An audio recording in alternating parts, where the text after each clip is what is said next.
안녕하세요. 뉴스반장입니다. 2023 대미를 장식할 놀라운 뉴스가 속보로 떴습니다.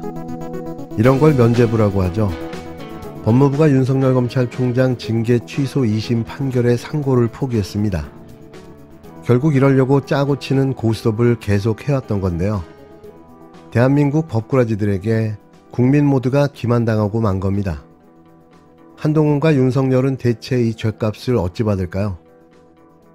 윤석열 대통령의 24번째 국회 패싱. 그의 눈에는 아무것도 보이는 게 없습니다. 윤석열 대통령이 최상목 경제부총리 겸 기획재정부 장관을 포함해 5명의 장관급 후보자 임명안을 전격 제거했는데요. 최 부총리를 제외한 4명의 장관급 인사들은 국회에서 인사청문 보고서가 채택되지 않았으나 임명을 강행한 겁니다. 특히 야당의 반대가 심했던 김홍일 방통위원장도 임명돼 더불어민주당의 김건희 특검에 맞서 윤 대통령이 강공에 나섰다는 분석이 나오는데요. 어쩌겠습니까? 그릇이 간장 종지보다 작은 걸 말입니다. 29일 대통령실은 윤 대통령이 최 부총리, 송미령 농림축산식품부 장관, 강도영 해양수산부 장관, 오영주 중소벤처기업부 장관, 김홍일 방송통신위원회 위원장을 오늘자로 임명하는 안을 제거했다고 밝혔는데요. 당초 윤 대통령은 지난 4일 12.4 개각을 통해 최 부총리와 강정혜 국가보훈부 장관, 송 장관, 박상우 국토교통부 장관, 강도영 장관, 오 장관까지 6명을 교체했습니다. 이틀 뒤인 6일에는 이동관 전 방통위원장의 사퇴로 공석이 된 자리에 김홍일 위원장을 새로이 지명했는데요. 이에 따라 국회에서 총 7명의 장관급 인사에 대해 청문회가 이어졌고 이 중 강정혜 장관과 박상우 장관은 먼저 인사청문 보고서가 채택돼 지난 22일 임명이 이루어졌습니다. 28일 최 부총리에 대한 청문 보고서도 채택됐으나 나머지 4명의 장관급 인사들의 보고서는 여야 간 이견으로 채택되지 않자 결국 또 윤 대통령이 임명을 강행한 건데요. 그래서 배는 게 없다고 말씀드린 겁니다. 국민을 대표해 선출된 국회의 입법기관의 절차마저 개무시하고 있는데요. 1년 8개월도 채 되지 않아 24번이나 장관급 인사를 강행 처리한 거죠. 무서울 게 없습니다. 인사청문회법에 따르면 국회는 임명 동의안 등이 제출된 날로부터 20일 이내에 그 심사 또는 인사청문을 마쳐야 하고 국회가 이 기간을 못 지킬 경우 대통령은 그 기간의 다음 날부터 10일 이내의 범위 내에서 기간을 정하여 인사청문 경과 보고서를 송부해 줄 것을 국회에 요청할 수 있는데요. 이마저 국회가 지키지 못하면 임명 강행이 가능한 겁니다. 하지만 이런 과정조차도 제대로 지켜지지 않은 건데요. 이에 따라 윤석열 정부 들어 인사청문 보고서 채택 없이 이루어진 장관급 인사는 24명으로 늘어났습니다.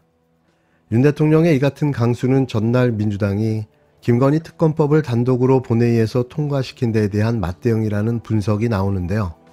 대체 누가 대통령이며 누가 집권한 정부인지 알 수가 없습니다. 고물가, 고금리, 고환율, 3고 현상이 지속되면서 기업 소비자 할 것 없이 모두에게 어려운 시절이었습니다.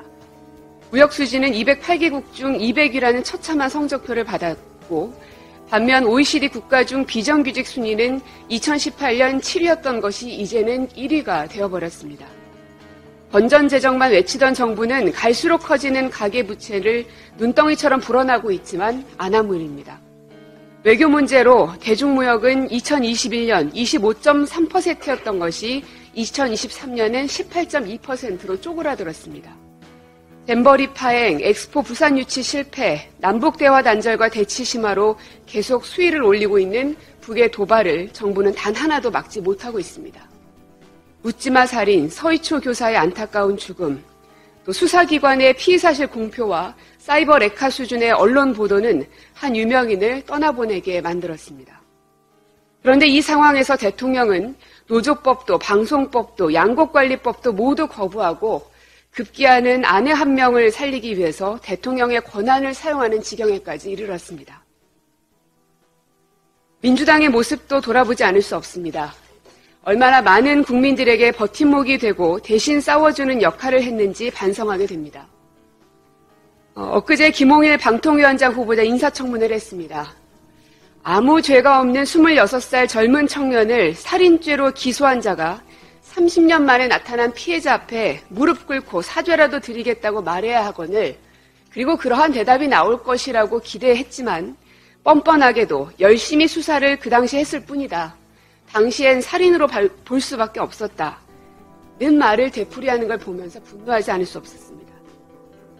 이토록 극악한 사안들이 국민들 앞에 명백하게 밝혀졌음에도 불구하고 대통령은 들은 척도 하지 않고 눈 하나 끔찍하지 않고 임명을 강행합니다.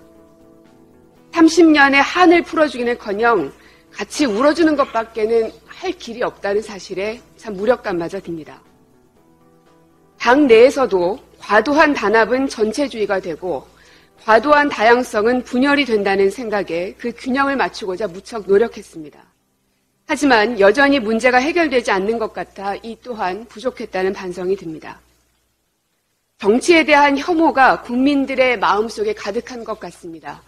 그리고 그 국민의 마음을 돌리는 일이 쉽지는 않을 겁니다. 하지만 문제점을 인식하지 못하면 그 어떤 것도 해결할 수 없을 거란 생각이 듭니다. 2024년에는 단 한 발자국이라도 나아가는 한 해가 될 수 있도록 최선을 다하겠습니다. 어쩌자고 이 중요한 시기에 이런 자가 대통령이 됐을까요? 윤석열이 대통령이 되고 대한민국이 적어도 20년은 후퇴한 것 같습니다. 망가뜨리는 건 쉽지만 다시 복구하는데 얼마나 많은 시간과 노력이 필요할까요? 당장이라도 끌어내렸으면 좋겠다는 생각을 또 해봅니다. 이런 제 마음을 조국 전 법무부 장관이 알았을까요? 최근 들어 가장 좋은 묘수를 생각해냈는데요. 윤석열을 탄핵시키지 않고 퇴출시킬 수 있는 놀라운 방법이었습니다. 조 전 장관이 내년 총선에서 민주개혁 진영의 압승을 통해 윤석열 대통령 임기를 줄이는 개헌을 추진하다는 취지의 주장을 내놨습니다. 처음에는 선뜻 들어 이해가 잘 되지 않았는데요. 내용을 살펴보고서는 야, 기가 막힌 묘수다라는 탄성이 나왔습니다. 조 전 장관은 윤 대통령이 검찰총장이던 시절 기소돼 1심에서 징역 2년을 선고받고 내년 2월 8일 항소심 선고를 기다리고 있는데요. 검찰은 징역 5년을 구형한 상태입니다. 사실 이 말도 안 되는 구형은 어처구니가 없는데요. 이런 논리라면 김건희 씨는 무기징역쯤이 되는 걸까요? 조 전 장관은 지난 27일 오마이TV와의 인터뷰에서 윤 대통령 임기를 단축하는 개헌을 하고 내년 12월에 대통령 선거를 치르자며 희망하건대 민주개혁 진영이 내년 총선에서 200석 이상을 얻는 압승을 하면 개헌하고 부칙에 윤 대통령 임기 단축을 넣을 수 있다. 사실상 탄핵의 효과를 얻을 수 있다고 주장했습니다. 그러면서 예를 들어 대통령 4년 중임제로 바꾸는 이런 개헌을 국회가 합의하고 국민투표에 붙일 때 부칙에 현 대통령 임기를 언제까지로 한다고 넣기만 하면 다음 대선을 내년 12월에 할 수도 있다고 말했는데요. 역시 법학자다운 참신한 아이디어였습니다. 그는 또 탄핵보다는 반윤, 보수진영 일부가 개헌에 합의하고 매우 합법적인 방식으로 임기를 줄이는 방안이 있다고 생각한다며 탄핵으로 가기 힘들다고 생각한다면 반윤 또는 비윤 국회의원들이 개헌에 합의할 수도 있다고 말했는데요. 조 전 장관은 탄핵 결정은 헌법재판소가 할 것인데 현재 헌재의 구성이 달라지고 있다며 탄핵 결정의 근거는 우리나라는 외국과 달리 대통령의 불법이 확인돼야 한다. 이를 확인하는 작업이 쉽지 않을 게 검찰이 움직이지 않기 때문이라고 지적했습니다. 이어 200석이 있다고 해도 탄핵이 헌법재판소에서 결정될 수 있는 가능성은 그렇게 희망적이지 않다고 부연했는데요. 반대로 전혀 현실성이 없는 방안 또는 아니라고 생각합니다. 문제는 윤 대통령이 이런 걸 사전에 방어하기 위해 자신의 동문 또는 친윤 검사, 판사를 헌재에 대거 심어 놓았다는 건데요. 선제적 방어를 준비한 거죠. 하지만 저는 조 전 장관의 묘수가 그리 나빠 보이지는 않습니다. 이게 전 국민이 들고 일어난다면 현실 불가능한 이야기도 아니죠. 우리가 어떻게 만들어낸 민주공화국입니까?